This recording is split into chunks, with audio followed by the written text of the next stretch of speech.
Gente, o ano passado aconteceu uma tragédia, não sei se foi sexta ou sábado, lá uma outra barragem de reservatório de minérios lá no Brasil, em Minas Gerais.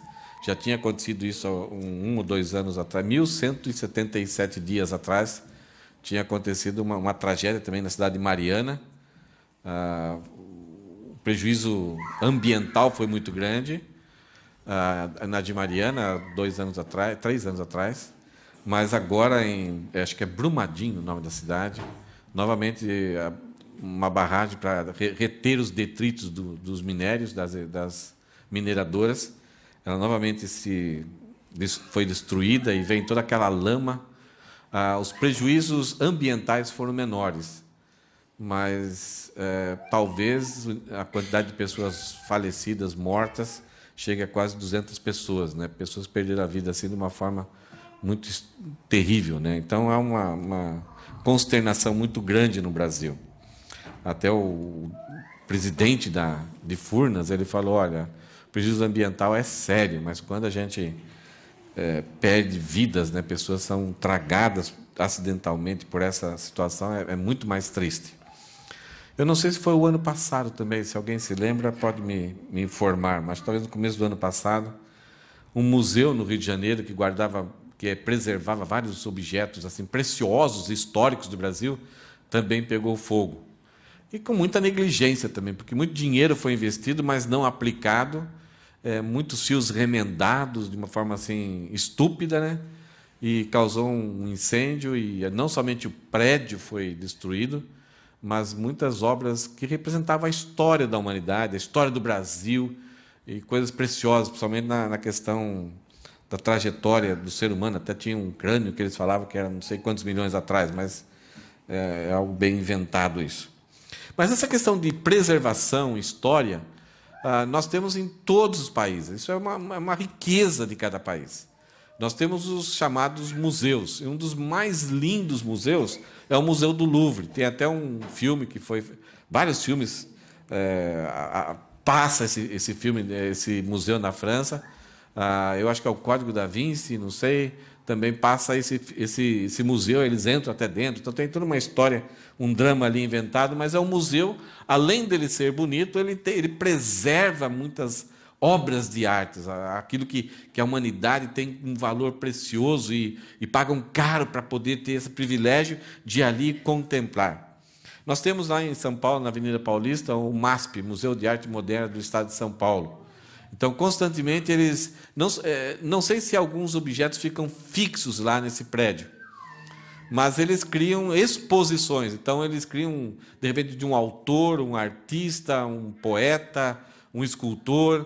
Então, pegam as obras dessa pessoa e montam uma exposição durante alguns dias. Eu acho que, nesse dia aí, estavam objetos do romantismo, então, da época do romantismo, né? Então, eles pegaram escultura para as pessoas entenderem e verem a história, como era a ótica das pessoas, os artistas, como que eles refletiam a realidade, os conflitos, a beleza daquela época, né?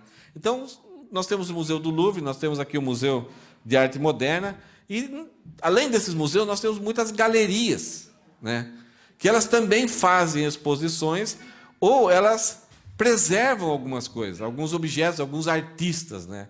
Então, nós temos vários tipos de galeria.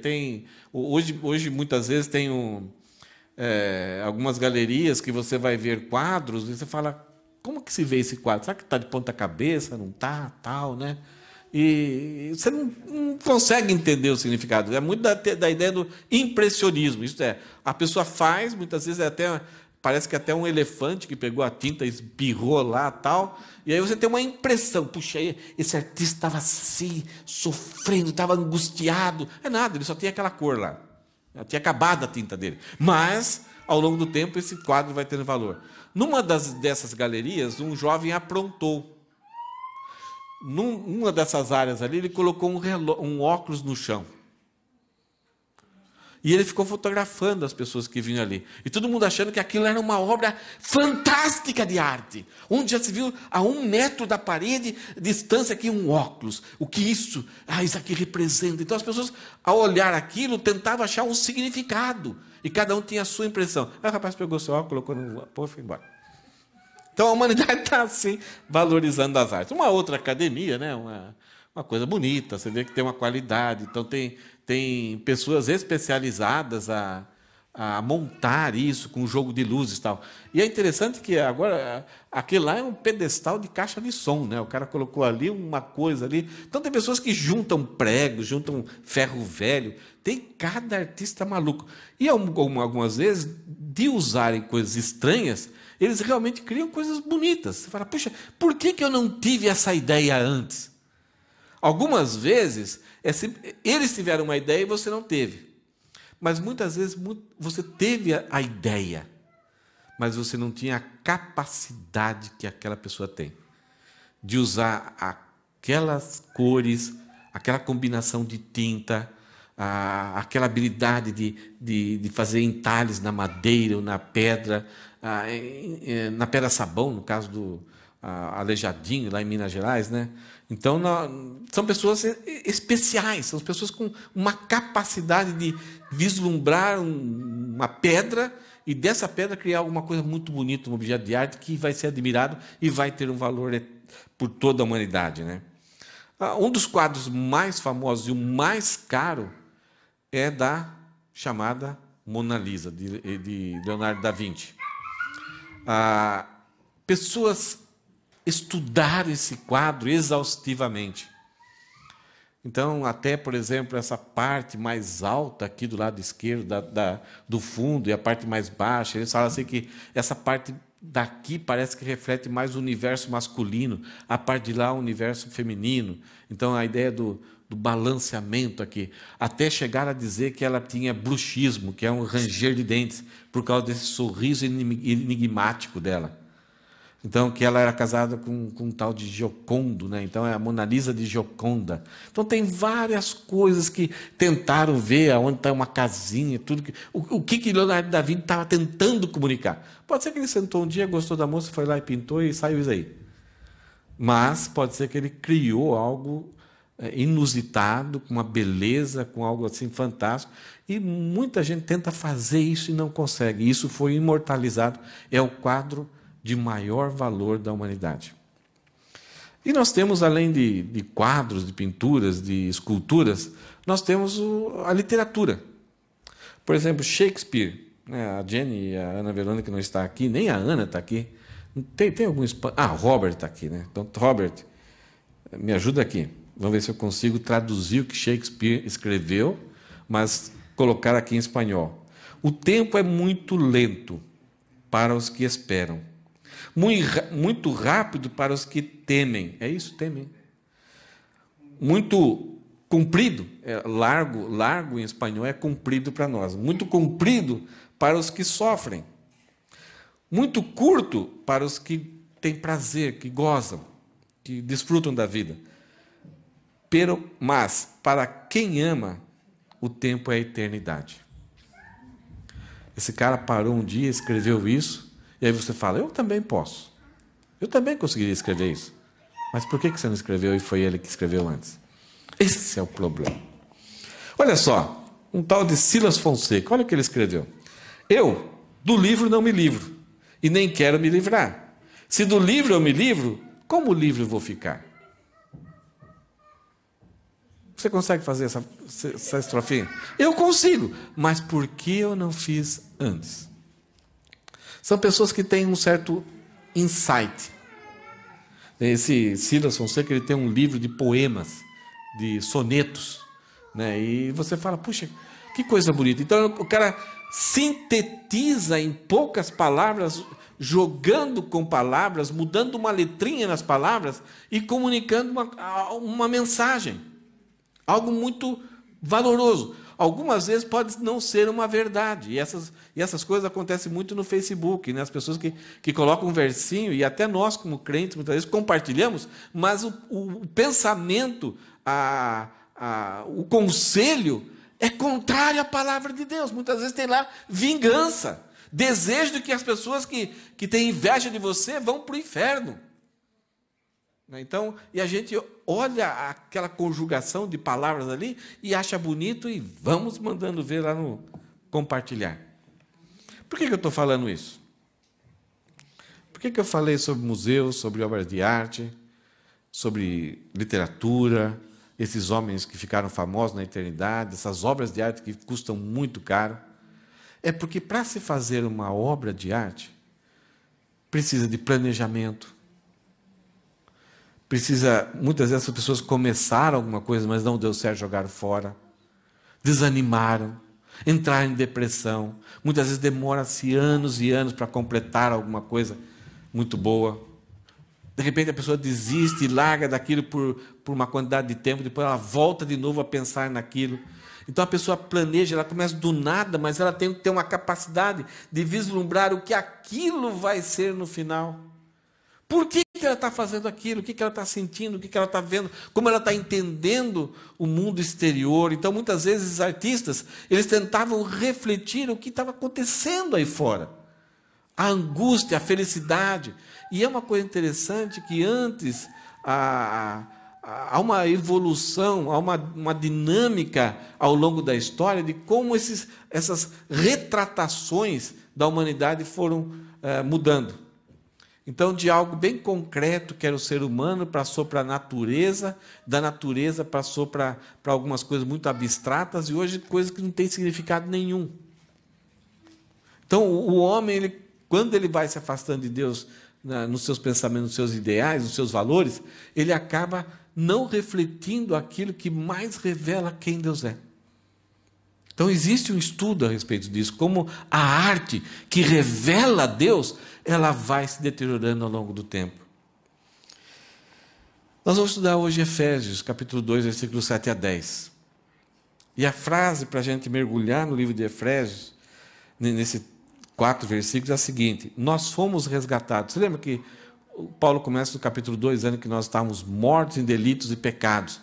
E aí, no versículo 4, mas Deus, isto é, entrou um mas na nossa história. Nossa tragédia, nossa desgraça, não tinha nada que pudesse resolver, mas houve um mas. Deus colocou um mas e reverteu toda a nossa desgraça.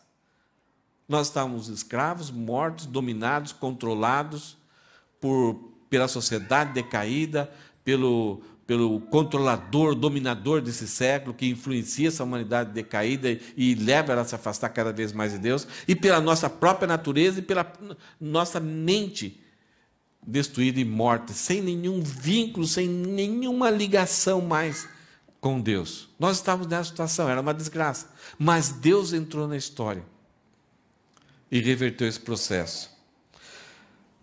No versículo 6, então, Paulo termina dizendo esse processo, que esse mais de Deus, mostrando então a coisa fantástica, como Deus reverteu toda a nossa história. No versículo 6, nós estudamos semana passada, dizia o seguinte: pois Ele, Deus, nos ressuscitou com Cristo e nos fez sentar com Ele nos domínios celestiais, porque agora estamos em Cristo. Nos ressuscitou, isto é, nós estávamos mortos, agora estamos vivos, temos ligação com Deus. Antes nós éramos inadequados, éramos inúteis, incapazes de pensar corretamente a respeito de Deus, incapazes de entender as Escrituras, entender quem Deus é, e mesmo sentindo a falta disso, mesmo mortos, vivíamos conforme o conselho dessa humanidade caída. E Deus então nos dá vida. Isto é, passamos novamente a ter ligação e desfrutar do contato com Deus. Se você tem um computador, um notebook, qual a coisa mais importante do notebook? De um notebook. Qual a coisa mais importante? O que você acha? Memória. É uma coisa que eu não tenho mais. Processador tem que ser o i3, i5, i7. O Elisandro fala que, toda vez que eu conversar, ele fala de gerações, aí não sei que gera. É um negócio que até hoje não consigo entender. que mais pode ser mais importante no computador? O cabo que conecta na energia, que passa pela fonte, que traz energia para o computador. Se você tiver um computador dos mais excelentes que for, mas se ele não tiver contato com a energia, ele não vai funcionar. Talvez você pode armazenar essa energia na fonte, na bateria, por um certo tempo, mas se ela não estiver conectada, vai acabar. E o computador morre. Tem tudo ali para ser uma excelente máquina, mas perdeu esse contato, está morto. É isso que aconteceu conosco. Deus nos criou, mas o pecado quebrou, cortou, impediu esse contato. Então, apesar de toda a capacidade, toda a beleza que nós podemos ter, mas mortos em delitos e pecados. E aqui, no versículo 6, fala que Deus nos ressuscitou e nos deu uma nova identidade. Nós saímos da escravidão, do controle do demônio, de Satanás, do mundo espiritual, e nos fez assentar nos domínios celestiais, ao seu lado. Porque agora estamos com Cristo. Antes éramos filhos da ira, do ódio de Deus. Agora nós somos filhos de Deus por sermos irmãos de Jesus Cristo, co-herdeiro com Cristo. Então houve uma reversão total, fantástica, por causa da insuperável graça de Deus. Portanto, começa o versículo 7.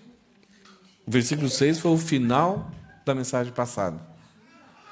Então, nessa nova identidade, nesse novo status, nessa nova posição, nessa reversão que aconteceu da nossa desgraça, portanto, ou pois, isso é uma ligação. Nas eras futuras, a ideia aqui é em tudo aquilo que se refere ao futuro interminável. Não é que em um determinado tempo isso vai acontecer, Deus marcou uma data que isso vai acontecer. Não, é daqui para frente e nunca vai terminar. É essa a ideia aqui.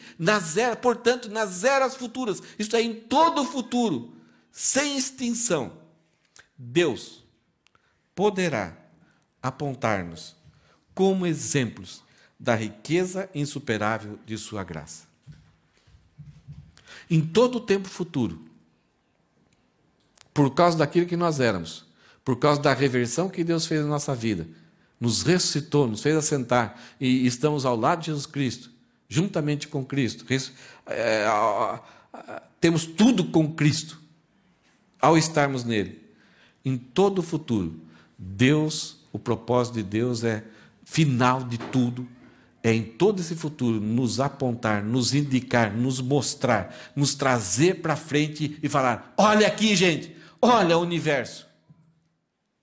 Deus poderá nos apontar como exemplos da riqueza insuperável da sua graça, revelada na bondade que Ele demonstrou por nós em Cristo Jesus. Entenderam esse texto? Deus realizou coisas fantásticas. Ele criou o universo, criou os céus e a terra, destruiu a Torre de Babel, abriu o Mar Vermelho, destruiu o Egito, venceu nações de forma assim fantástica usando a nação de Israel. Elias desceu fogo do céu.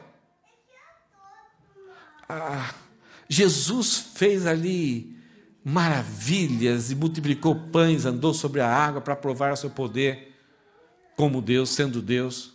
Os apóstolos fizeram coisas fantásticas, curaram pessoas, ressuscitaram pessoas, Pedro, Paulo.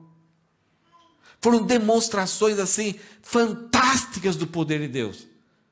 Mas é interessante. O que Deus vai mostrar em toda a história futura, que não tem fim, vai ser eu e você. Como a maior demonstração do poder dele. Como o maior reflexo da sua riqueza, da riqueza insuperável, algo que não consegue superar. O Mar Vermelho não consegue superar a transformação, aquilo que Deus fez na minha vida e na sua vida. É brincadeira? Por que a gente não entende isso? A gente ainda quer que Deus repita. Deus faz isso, faz aquilo, faz um milagre. Gente, nós vimos já que aquilo que Deus fez em nós, nos transformando de filhos da ira para filhos da obediência, foi o mesmo poder que ressuscitou Jesus Cristo. Foi o uso maior da bondade, da graça, da misericórdia e do poder de Deus. Foi no momento que Ele, lá em Cristo, nos ressuscitou, nos transformou, nos salvou. E é isso que Deus vai fazer em toda a história. Está fazendo hoje. Ele nos salvou para que as pessoas percebam que aquilo que aconteceu em mim, essa conversão, essa mudança de vida, isso que é para refletir o poder de Deus. Por isso que nós temos dificuldades algumas vezes em aceitar que algumas pessoas sejam crentes, sejam salvas. Deus, tal pessoa, não. Pela graça, não pode. Os judeus não aceitavam. Quando a igreja começou a se expandir entre os gentios comiam carne de porco, não eram circuncidados, não sabiam guardar a lei, não sabiam como as práticas do sábado. Então, os judeus, durante 1.500 anos, passou a exercer todas aquelas atividades de forma até cultural, automática. Desde pequenininhas, as crianças já repetiam aquelas gestos, aquelas rituais. E, de repente, vem o Evangelho e Paulo pregando que toda pessoa que crer em Cristo é salva a partir daquele momento, já foi transformada como filho de Deus e vai desfrutar a partir daquele momento da salvação, da reconciliação com Deus. Como isso? Não pode! Então, por isso que Paulo fala lá em Corinto, que ele falou assim, Deus salvou os grandes? Não. Deus salvou os sábios? Não. Ele salvou uns picaretas como a gente. E alguns de nós, quando cremos em Cristo e vemos nas Escrituras que esse fato de crer já nos garante a salvação, Deus nos deu a salvação, nos selou com o Espírito Santo, é o penhor da garantia da salvação, e eu começo a ver ainda que eu tenho algumas dificuldades ainda, e não consigo entender tudo, e eu falo, eu acho que eu não sou 100%, talvez eu estou nos 45%, mas eu vou ser salvo, eu vou me esforçar, eu vou chegar lá. Porque eu fico assim, como que Deus pode me salvar? As pessoas podem me valorizar, não, olha, você é legal aí, mas eu sei quem eu sou por dentro. Eu sei o que vai no meu coração e o que vai aqui. E ainda eu, muitas vezes, até me engano. O próprio Davi, o rei Davi, o homem segundo o coração de Deus, ele chegou um momento, ele falou assim, Deus, eu até penso que eu sou bom, mas, por favor, sonda o meu coração e vê se há algum caminho mal. Isto é, coisa que eu não estou enxergando. É o que está nas costas. Né? Só as outras pessoas enxergam e, em alguns lugares, só Deus vai enxergar. Porque, na maior parte das vezes, a gente acha que merece. Mas a gente percebe que as pessoas estão enganadas a nosso respeito. Então, nós, muitas vezes, lutamos para que as pessoas não tenham um mau conceito a respeito da gente. E, algumas vezes, a gente acha que não merece salvação porque está difícil, eu não consigo. Olha o que eu fiz no passado. Mas é justamente essas pessoas que, muitas vezes, Deus vai chamar. O próprio Paulo fala que ele foi o pior. Para ele foi o pior dos pecadores, porque ele estava lutando contra o projeto grandioso de Deus de estabelecer a sua igreja aqui na terra. Ele estava perseguindo a igreja de Deus e matando pessoas que eram filhos de Deus. Quero coisa pior que isso. E Deus ressuscitou ele espiritualmente, ligou novamente o fio com ele. E aí Deus expôs Paulo para toda aquela geração. Não como grande apóstolo Paulo, mas com um cara que perseguia os planos de Deus e foi religado com Deus. Recebeu a vida novamente. Tem um versículo que é muitas vezes mal entendido em 2 Coríntios, eu não me lembro a referência agora, que fala que Deus, Paulo fala, porque Deus em todo o tempo como que é? Me leva em triunfo, me conduz em triunfo. Quando você olha de início esse texto aí, você fala assim, puxa, sou bom, hein? Comigo ninguém pode, porque aonde que eu vou, Deus faz sempre, me dá vitória. Porque eu sou filho de Deus, comigo ninguém pode. Eu sou filho do rei. O que eu declaro, acontece. Porque Paulo está falando, porque Deus me conduz em triunfo em todo e qualquer lugar. Sabe o que era que Paulo está querendo realmente dizer? Quando havia uma guerra de dois povos, dois reinos, o reino que vencia pegava os inimigos, os generais, principalmente as maiores autoridades, amarravam pelas mãos ali, os pés juntos, um atrás do outro, com cordas, com correntes, com grilhões, e entrava na sua própria cidade, onde a cidade estava fazendo uma festa para honrar esse exército vitorioso. E esses generais, essas autoridades, os comandantes, os capitães do exército inimigo, eram conduzidos em triunfo, porque eles foram conquistados. E agora, ao serem conduzidos, aquela cidade ali zombava, maltratava, cuspia, jogava fezes, porque ele foi conquistado. E agora o general vencedor expõe, conduz em triunfo para as pessoas mostrarem o quanto ele é bom. Mudou um pouco a história? Deus nos conduz em triunfo em todo e qualquer lugar. Esse é o objetivo de Deus em nos salvar. Ele me pegou e quer mostrar para o mundo que ele transformou um pecador miserável, condenado para o inferno, agora quer mostrar para todo mundo. Eu mudei a vida desse camarada. Mudei o status espiritual dele. Ele era filho da ira, agora é meu filho. Agora antes era comandado por Senhor das trevas, agora quem comanda ele sou eu.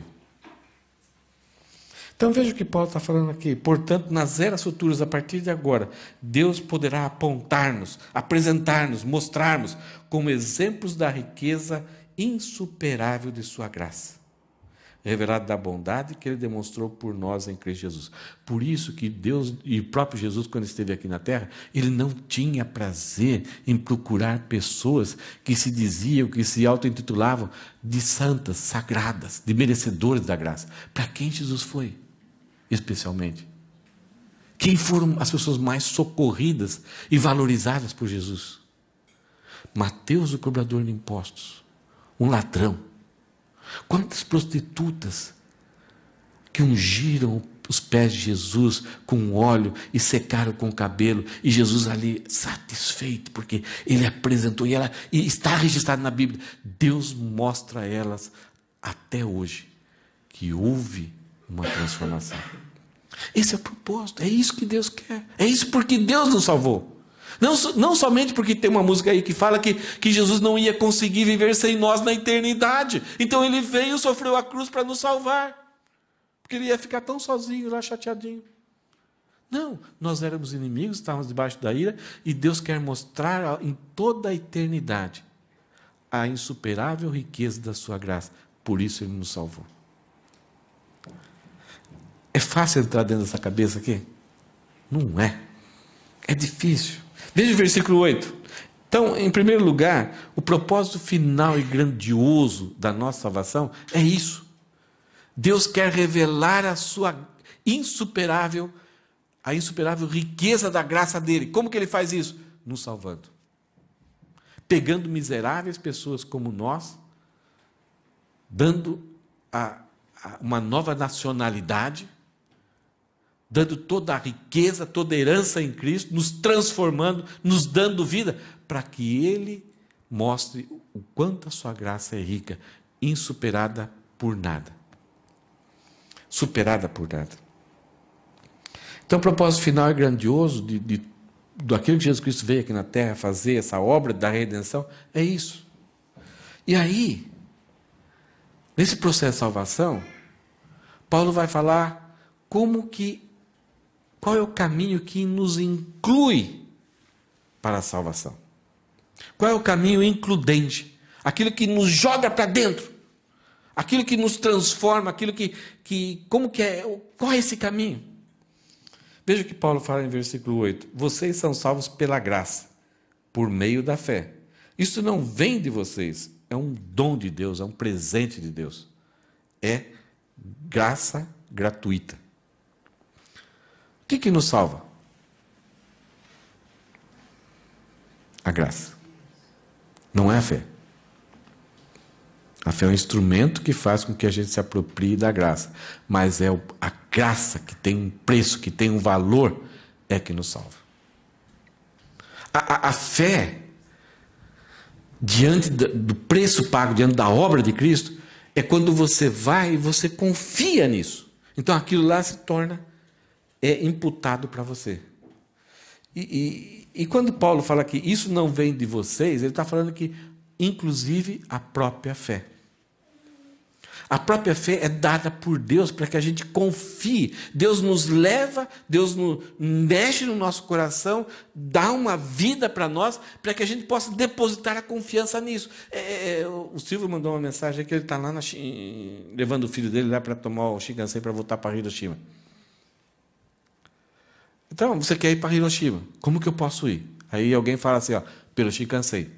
Shinkansen? Será que ele chega em Hiroshima? Será que vai para lá? Será que dá certo? Como que faz? Tem que mudar em cima? Como que é? Então, nós já temos experiência, já sabemos como que é, né?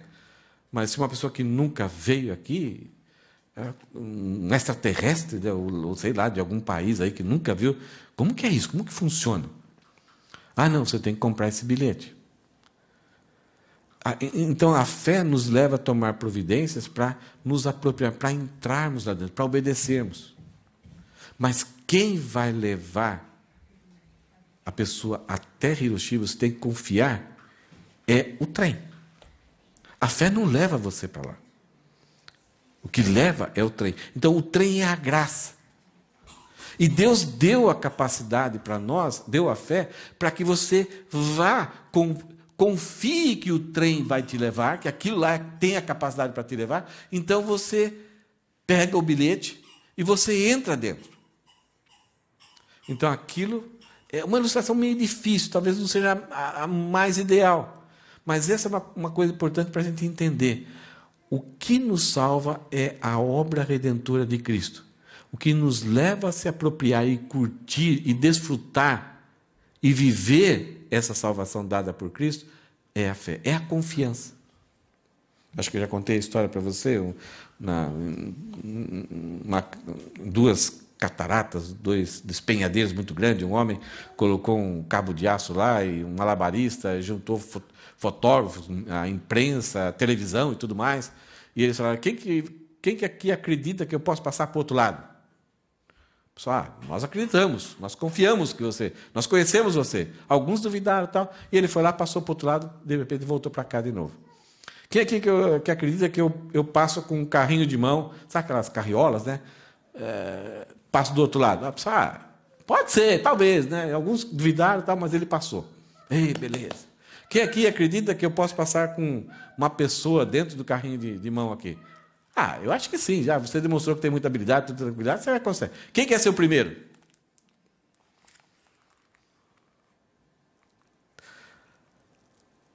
A salvação não é um salto no escuro. A salvação é algo muito visível, muito real. Desde o primeiro versículo de Gênesis, Deus vem mostrando que Ele tem capacidade para fazer aquilo que Ele quer e aquilo que é necessário. Deus realizou a obra da redenção e falou assim, aquele que crer nessa obra será salvo.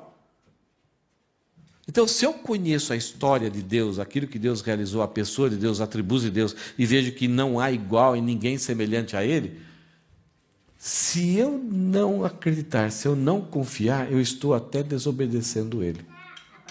Estou cometendo um pecado pior ainda.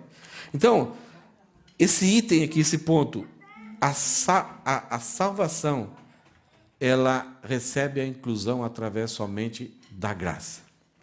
Mas Paulo também acrescenta que há um caminho excludente, alguma coisa que não vai levar-nos para dentro da graça, para dentro da salvação. Veja o que Paulo fala. A salvação não é uma recompensa, não é um prêmio, não é uma medalha que dá por algum esforço que você tem. Ele fala, não é uma recompensa pela prática de boas obras, para que ninguém, nenhuma pessoa, venha se exaltar, a se orgulhar. Eu coloquei essa frase, aqui acho que está tudo tão entendido, são versículos bem que a gente constantemente fala. Vocês conhecem essa expressão, meia palavra basta? Já ouviram? O que ela quer dizer?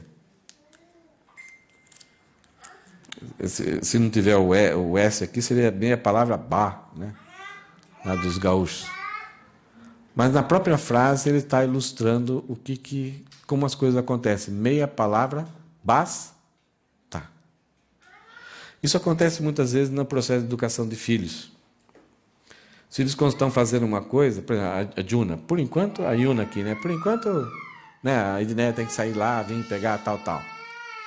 Mas mais para frente, quando ela estiver fazendo alguma coisa errada na casa dela, ou fazendo alguma coisa assim, que a Edneia não vai precisar sair de lá, não. A Edneia só vai, Yuna, Yu, ou alguns pais,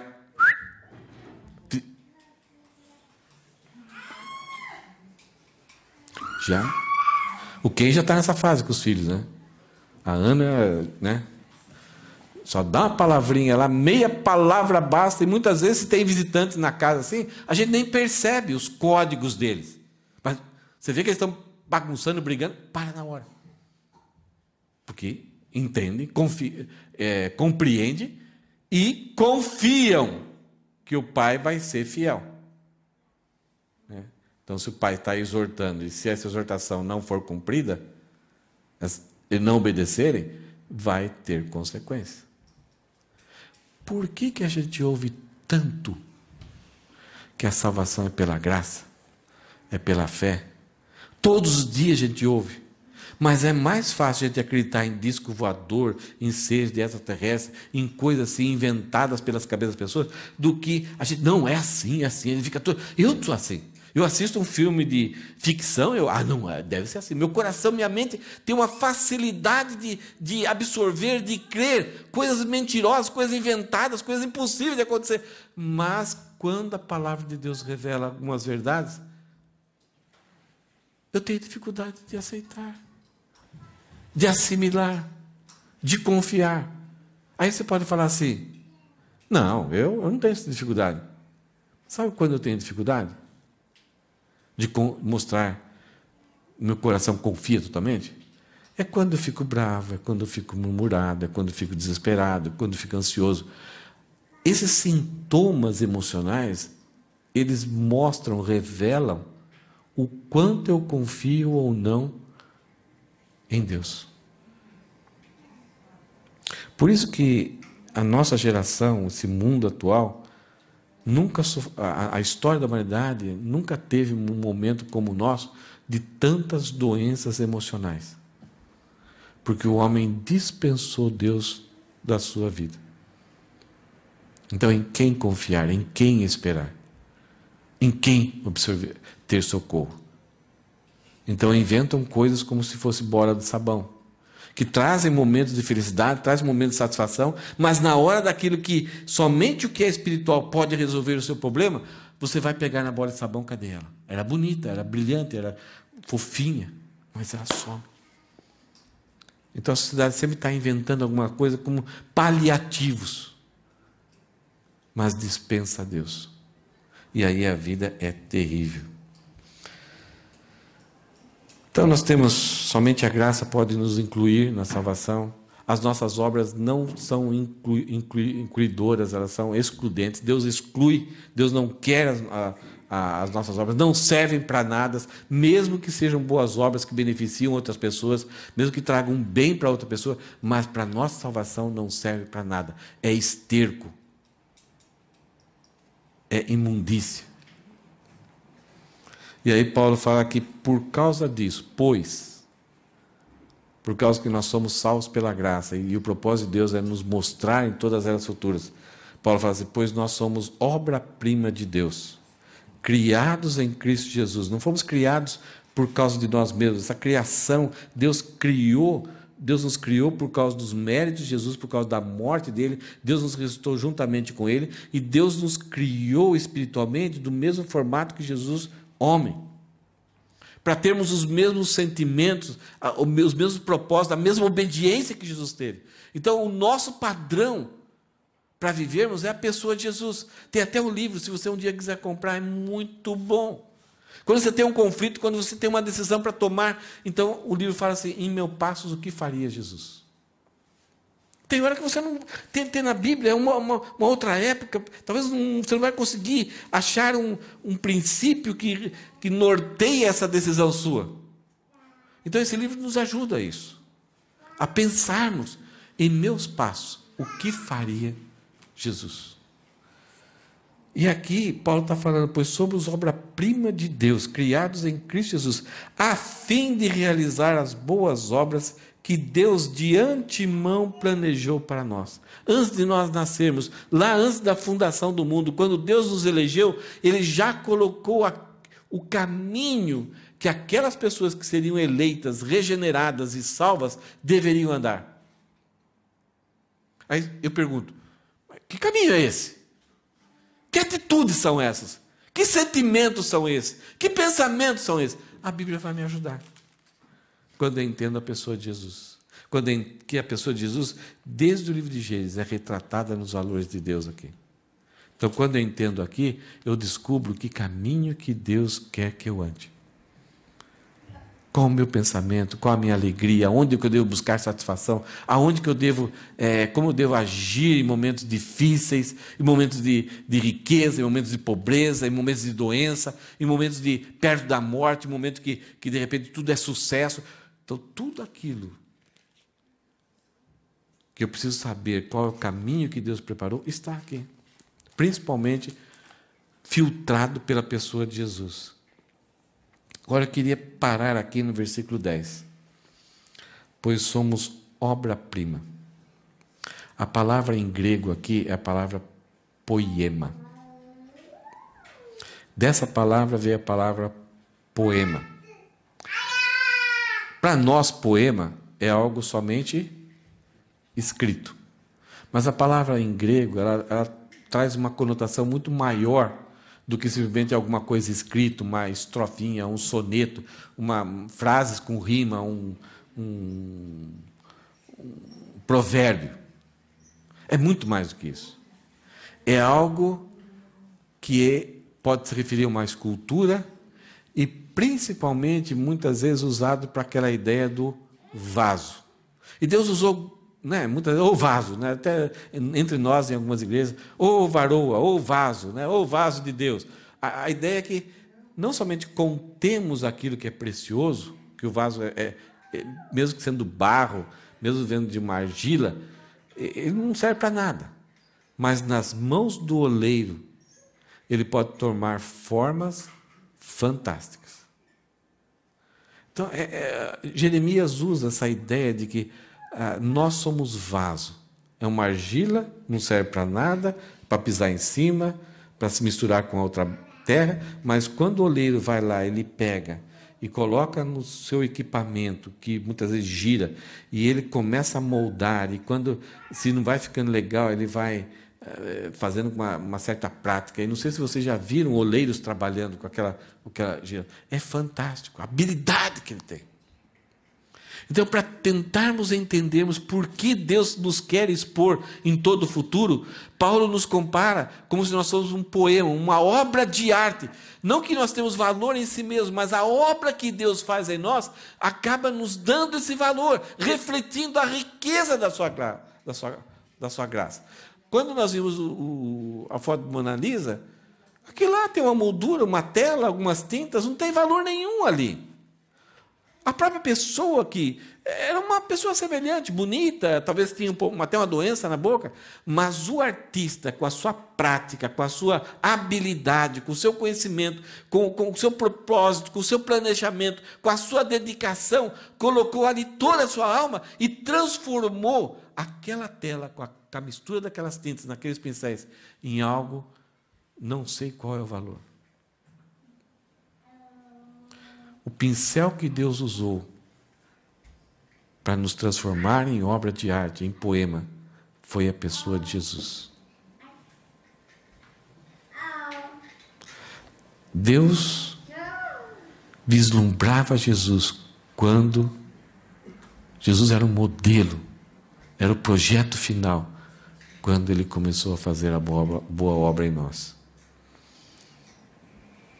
Nós podemos não gostar uns dos outros, podemos achar que somos melhores um do outro, talvez tenhamos mais capacidade para beneficiar a vida das pessoas aqui. Algumas vezes a gente acha assim, eu não sou nada, nunca fiz nada, não tenho capacidade para nada, não consigo liderar nada. Alguns colocam a mão e transformam em ouro, outros eu coloco a mão e eu quebro as coisas. Mas a mesma obra que Jesus Cristo fez num, é a mesma obra que Ele fez em todos nós. Por isso haverá uma consumação, aonde a consumação da salvação vai nos transformar à imagem de Jesus. E como o versículo 7 falava que Deus, em todas as eras futuras, vai nos mostrar para que as pessoas percebam o reflexo da sua riqueza insuperável, da sua graça, esse reflexo é através do nosso caminhar, do nosso agir, do nosso pensar, do nosso falar, do nosso servir, do nosso reagir aqui enquanto estamos aqui, nesse mundo, no nosso trabalho, na nossa família, na igreja, em todo lugar. Uma obra de arte, de um artista famoso, de alguém que tem muita habilidade, que tem muito controle, que sabe o que vai acontecer, não deve ficar escondida. Deve ser exposta. Não, antes até eu tinha bastante amigo, agora me converti, eu me esconder lá em casa. Não. Deus te transformou para você ser exposto. Para que a mudança que aconteceu em você possa ser vista e as pessoas ficarem admiradas, não com você, mas admiradas da riqueza insuperável da graça de Deus. O que nós vimos hoje? Eu vou brincar um pouquinho com o texto e vou voltar a mexer só para a gente ver de uma outra forma. A gente viu 4 nãos de Deus. Isso daqui é para aumentar a sua fé e a sua garantia, a sua certeza, para que aquilo que a Bíblia anuncia no seu coração elimine qualquer dúvida. 4 nãos de Deus que a gente vê nesse texto. A salvação não vem de nós. Desista. Se você está buscando por causa do seu passado, por causa de alguma coisa que você fez, alguma coisa assim, ou tal, desista. A salvação não vem de nós. A salvação não é uma recompensa. Não adianta fazer. Não é nem por causa daquilo que a gente fez e não é por aquilo que a gente pode fazer. Nós nunca vamos conseguir pagar a dívida. Nós nunca vamos conseguir produzir uma transformação em nós, recuperarmos, nos regenerarmos. Morto não produz, não reproduz vivo. Somente Deus pode nos ressuscitar. A salvação também não é para nos gloriarmos. Eu sou objeto do amor de Deus, eu sou objeto da riqueza insuperável da graça de Deus, eu sou transformado, agora eu sou filho de Deus, estou assentado com Jesus. Isso não é para me gloriar. Para quem que deve receber a glória? A Mona Lisa está lá, bonita, vocês estão me contemplando, como eu sou bonita. Não, ela está lá para glorificar Leonardo da Vinci, o autor. Hebreus 12, 1 fala que Jesus Cristo é o autor e consumador da nossa fé, da nossa salvação. A salvação também, no versículo 10, fala assim que não é para nós nos ocultarmos, é para nós sermos colocados num pedestal, recebermos luz, para com essa luz refletirmos quem? Deus. Agora, esse pedestal aqui não é, no sentido assim, dessa fama humana. Paulo era colocado em pedestal. Como? Na prisão. Em situações de fome, de nudez. Ele era visto. Deus sempre está levando ele para os homens verem ele em situações boas, de fartura, e quando fartava tudo, e como ele reagia, como ele fazia brilhar do interior dele a vida e a pessoa de Jesus. Por isso que ele fala, eu aprendi a viver contente em toda e qualquer situação. Com quem que ele aprendeu isso? Olhando para Jesus. Então não era para Paulo ficar famoso. Algumas vezes a gente gosta de falar, o grande apóstolo Paulo. Mas ele fala assim, sede meus imitadores como eu também sou de Cristo. Isto é, vamos juntos aqui imitar a Cristo. Não é? Me imitem, porque eu imito a Cristo. Não, vamos ser meus imitadores. Eu imito a Cristo. Eu não imito mais ninguém, eu imito a Cristo. Então vamos juntos imitar a Cristo. Então esses 4 nãos, salvação não vem de nós, não é uma recompensa, não é para nos gloriarmos e não é para nós ocultarmos, sendo colocado debaixo da cama. Precisamos ser vistos. Então quando você tem uma situação difícil no trabalho, Deus está permitindo que isso aconteça porque Ele quer ser refletido. Quando você tem uma coisa muito boa acontecendo na sua vida, Deus dá aquilo para Ele ser refletido. Então, toda e qualquer situação, olha o que Paulo fala, aprendi a viver contente em toda e qualquer situação. É difícil? É fácil? Não é fácil. É difícil? É. Mas nós temos à nossa disposição a insuperável riqueza da graça de Deus. Se há 4 nãos, então há 4 sims. Vamos ver. A salvação vem somente de Deus.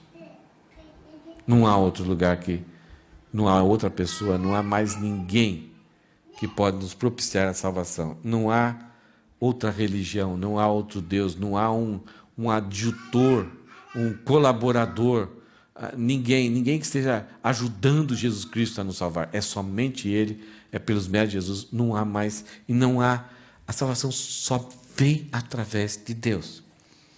A salvação só vem através dos méritos de Jesus ali na cruz. Todo o processo da redenção, tudo acontece em Jesus Cristo. No primeiro capítulo de Efésios, tem 11 vezes que acontece no processo da salvação, acontece 11 vezes, Paulo repete isso aí, em Cristo, em Cristo, em Cristo, em Cristo, em Cristo. Então, não, fora de Cristo, não existe nada, nada é possível. A salvação tem o propósito de glorificar a Deus. A salvação visa expor a insuperável riqueza da graça de Deus. É por isso que hoje, talvez quando você olha aqui o nosso... Não sei se você já teve essa sensação de ter ido talvez um culto em uma outra igreja, e você canta, você chora, você fala, nossa, essa música está falando no meu coração, você tem aquele sentimento. Então tem muitas músicas que nos emociona, que parece que a gente fica mais, parece que a gente sai meio voando, né? Está meio levitando assim. Mas na maior parte das vezes essas músicas estão exaltando o seu ego. Elas estão provocando sensações emocionais, para que você tenha uma experiência existencial que vai durar alguns segundos, que você fala assim, eu posso, eu sou forte, comigo ninguém pode, então eu sou, quando eu estiver no palco, aqueles que combateram mim, a minha vitória vai ter sabor de mel, então fala bem, é gostoso, e eu me sinto recuperado, renovado por alguns dias. A nossa luta aqui na nossa igreja é cantarmos músicas que não contradizem nenhum ponto das Escrituras. E músicas que refletem essa riqueza insuperável da graça de Deus e refletem essa maravilhosa e grandiosa glória de Deus, porque só Deus deve ser glorificado. Então, por sermos ainda pecador, e quando procuramos glorificar a Deus, existe em nós um desejo de glorificar a Deus. Mas o pecado diz assim, mas o pecado vai sempre dificultar para que as suas emoções não fiquem contentes com Deus. Porque você está glorificando a Deus, não está sendo glorificado. O pecado ele é terrível e quer que você se sinta bem, quer que você tenha a glória que é somente devida a Deus. Um dia, quando morrermos ou Cristo vier, a adoração vai ser perfeita. Lá vai ser fantástico. Enquanto aqui a gente vai ter dificuldade, a gente vai preferir uma adoração antropocêntrica, isto é, voltada para nós, para o nosso prazer, para nosso bem-estar, para a nossa glória, apresentando Deus como um servo, um garçom que está disposto e correndo, e em vez daquela oração do Pai Nosso, Pai Nosso que está no céu, seja feita a vontade, parece que é Deus falando assim, filho meu que está na terra, seja feita a tua vontade. Porque nós queremos ser o centro. Queremos que Deus use todas as coisas para nos glorificar. E a salvação visa glorificar somente a Deus. Somente Ele é merecedor de toda a glória. Talvez você fale assim, mas esse Deus é egoísta. Ontem, hoje à tarde, acho que daqui a pouquinho, não, deve estar jogando, Djokovic e Nadal. Os dois vão disputar a final da Austrália e vão definir quem vai ser o campeão. Mas ontem aconteceu um momento muito importante, para o Japão principalmente. Naomi Osaka. Eu não sei se ela é de Osaka. Não sei. De Osaka mesmo?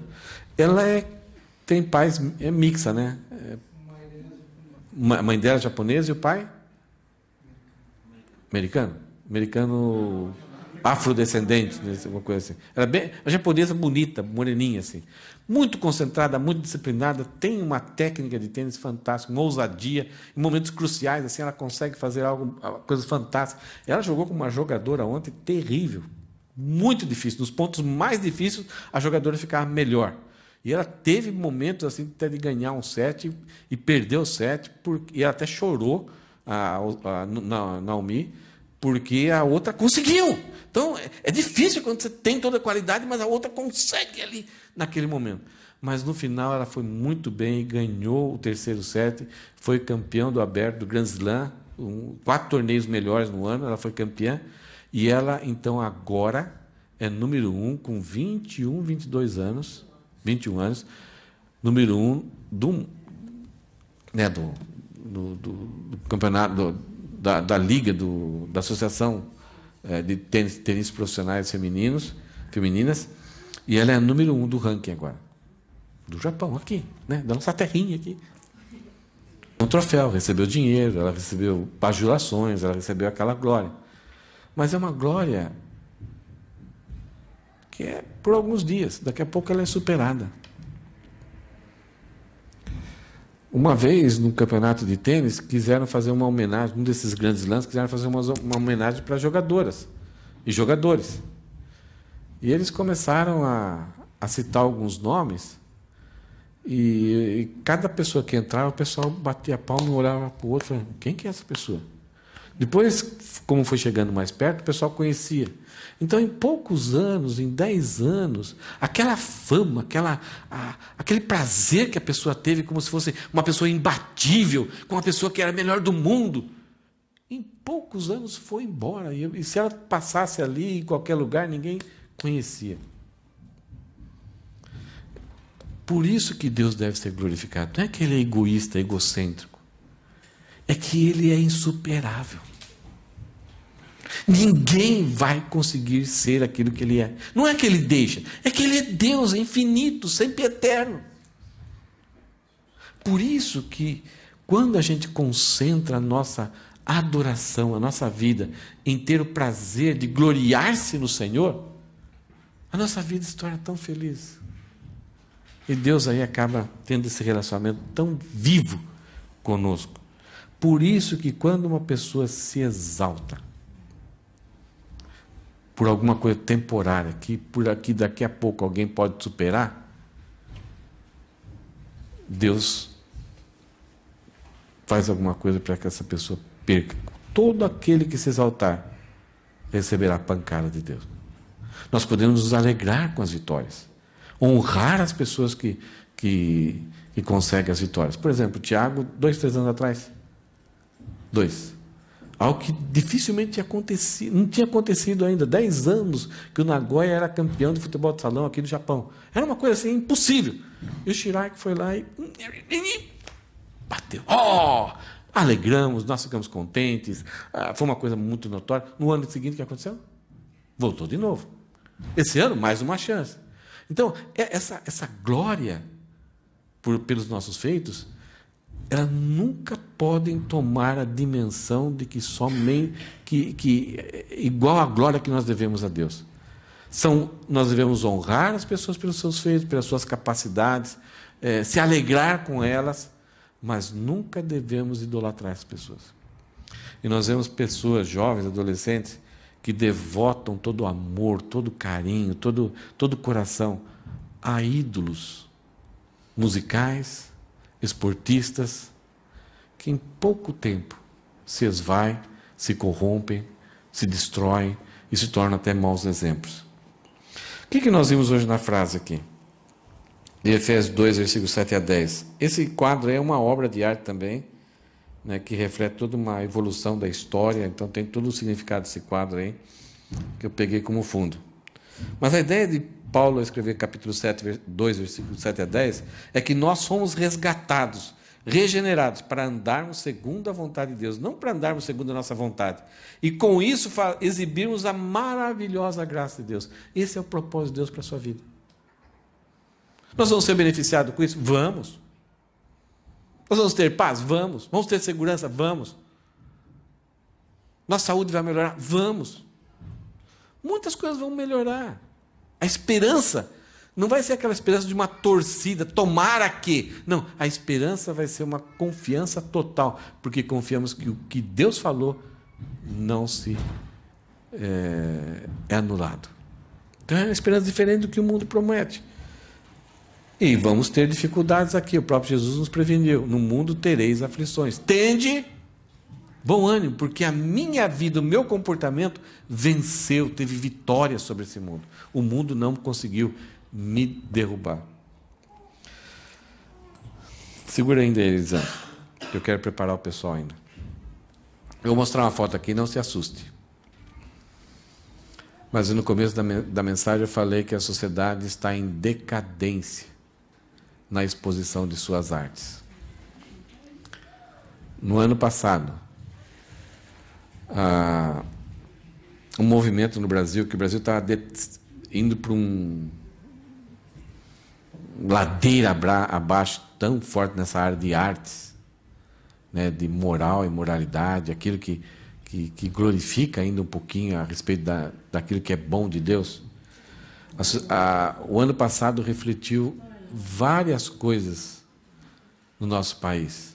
O quanto a população, o povo brasileiro estava sendo conduzido e já estava conduzido, né, já estava vivendo essa experiência de um afastamento, de uma independência, de um desvio de Deus total.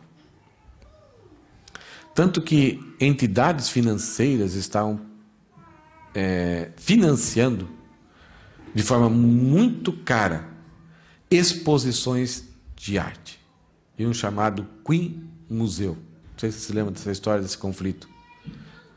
Só que ao mesmo tempo que fizeram essa exposição, Deus já estava, ao meu ver, Deus já estava trabalhando com a população brasileira.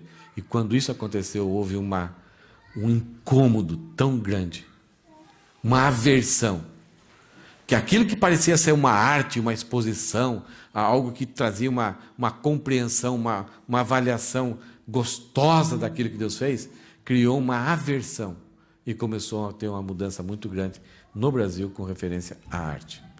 Tentaram fazer outras exposições de outras formas e já foram proibidos, usando o dinheiro, isto é, o Santander financiava, mas o Santander descontava isso do imposto. Então, quem pagava a demonstração dessa arte era o seu imposto. Eu vou mostrar a imagem, mas espera aí, Elisa. Não está lá. A ideia era escolas levarem as suas crianças e isso acontece em tudo quanto é lugar, as escolas agendam para visitar essas exposições, visitar museus. Então, as escolas tinham agendamento de crianças pequenas que iam lá e iam ver. E vários desenhos, várias fotos de homossexualismo, de bestialismo, de quando é com animal, o que é? Zoofilismo, pedofilia, tinha vários cartazes assim, mostrando, e de forma muito abusiva, terrível, de violência, né? Cenas de violência assim, desenhadas como abuso sexual. Mas o clímax era, no meio da exposição, no chão. Inclusive tem uma mãe que conduz a sua filhinha para curtir a arte que está sendo mostrada ali. Elisandro, mostra, acho que vocês viram isso. Uma garotinha, então todo mundo ali, várias crianças, essa é a mãe dela. E o rapaz estava ali, ficava em pé, então era para curtir a nudez. Então está tendo um trabalho muito grande no Brasil de voltar. Pode passar para frente, né? Não vale a pena ficar aqui. A tristeza. Eu espero que o seu coração se indignou com isso. Por que eu trouxe essa imagem terrível? É que muitas vezes, nós que já somos poemas de Deus, somos uma escultura de Deus, somos um soneto de Deus que Ele criou com tanto pensamento, com tanto objetivo, com tanto carinho. Nós podemos estar agindo como essa galeria de arte aí. Expondo não a glória, não a pureza, não a sabedoria de Deus, mas pondo a vergonha do pecado. Só o último quadro, o quadro que tem mais valor, qual que é? A Mona Lisa. Eu espero que você consiga, que as pessoas consigam ver que há uma grande obra de arte sendo realizada na sua vida. Que o valor que você tem não é por causa de você, mas o valor que você tem é porque Deus te transformou. Você foi gerado em Cristo Jesus. Só para terminarmos aqui, vamos ler, vamos refletir. Sabemos o que Deus quer que façamos pela palavra de Deus. Deus preparou com muita antecipação o tipo de vida que deseja que vivamos e nos falou a respeito na Escritura e por meio de seu Filho. Quer saber a vontade de Deus? Muitas vezes parece que ele fala assim, eu estou tentando descobrir a vontade de Deus. Você já abriu a Bíblia? Você tem estudado a vida de Jesus? Você tem se comunicado com Deus? Tem conversado com Ele? É aqui que você vai achar. Não é no horóscopo. Não é naqueles bilhetinhos lá do budismo. Está aqui a palavra de Deus. É aqui que a gente descobre o que Deus nos preparou. Não podemos merecer o amor de Deus. Esquece isso. Quando acontece alguma coisa, uma tragédia para a gente, fala o seguinte, por que Deus permitiu que isso acontecesse? Você não merece o amor de Deus. Não podemos e nunca poderemos merecer o amor de Deus. Mas podemos e devemos manifestar nosso agradecimento, tentando viver de coração o tipo de vida que dê alegria ao coração de Deus. Nós não merecemos, mas Ele produziu em nós uma grande obra de arte. Ele quer expor essa obra de arte. Então, a nossa atitude aqui não é ficar chateado, Deus me salvou, agora Ele está me levando para lá, me levando para cá. Não, agradeça. Agradeça essa oportunidade que muitas pessoas não têm, mas que Deus convenceu o seu coração e te transformou. Amém? Meia palavra, basta. Por que a gente tem tanta dificuldade de entender isso? Não meia palavra, mas entender essas verdades da Bíblia. Que nós somos salvos pela graça, que a salvação não vem de nós, que Deus deve ser glorificado pela nossa salvação, e a salvação não é uma recompensa, é dom de Deus. Coloque isso no seu coração. Viva isso todo dia, você vai ver que a alegria vai brotar, a segurança, o amor por Deus vai ser cada dia maior. Porque você vai perceber que você nunca vai ser merecedor, mas mesmo assim, Deus nos amou. E está fazendo em nós já fez e está fazendo uma grande obra de arte. Que vai ser exposta por quanto tempo? As exposições duram uma semana, um mês, mas nós, como obras de arte nas mãos de Deus, vamos ser expostos por toda a eternidade, a começar de agora. Vamos orar?